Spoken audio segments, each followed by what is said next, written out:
Everyone, Miss Amy here. I am the children's librarian at the Brookline Public Library, and today I'm going to talk to you about two books we have in our collection that are nominated for New Hampshire's Flume Award. The Flume Award is given every year to a book that is written for high school age students. We vote on a winner in the spring, and when we get closer to voting time, I'll be putting out information on how you can vote. So today we're going to talk about two books, Wilder Girls by Rory Powers and House of Salt and Sorrows by Erin A. Craig.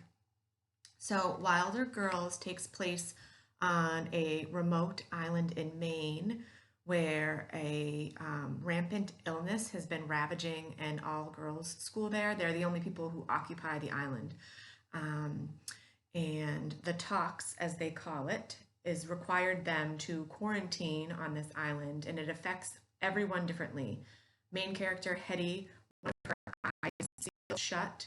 Her best friend Byatt grows a second external spine. Another friend of theirs grows scales on her hand. Some people get lesions. And not everyone survives the toll that the tox takes on their body.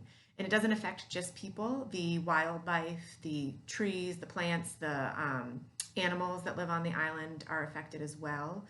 And everyone there is just sort of waiting for the CDC to send along a cure. And the girls are struggling with hunger and fear. But when a flare-up for Byatt causes her to have to take a trip to the infirmary, Hetty decides that she is no longer willing to wait around and see what happens.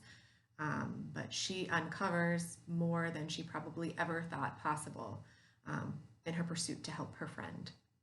And then we have House of Salt and Sorrows about Annalee and her sisters. They live also on an island in a manor, and they live there with their father and their stepmother, and they're all grieving their mother as well as several of their sisters who have all died under sort of curious circumstances, a little bit suspicious. A lot of people believe that the family must be cursed. There was a drowning and a couple of falls, a plague. And the stepmother has convinced their father to finally let the girls come out of mourning and have a little bit of fun again. And they are secretly sneaking off at night, dressing up and attending some balls to dance. And Annalee is wondering whether or not she should join them, but she begins having these visions that lead her to believe that perhaps the deaths were not in fact accidents. And she wonders, will she be able to figure out what's going on before she is next?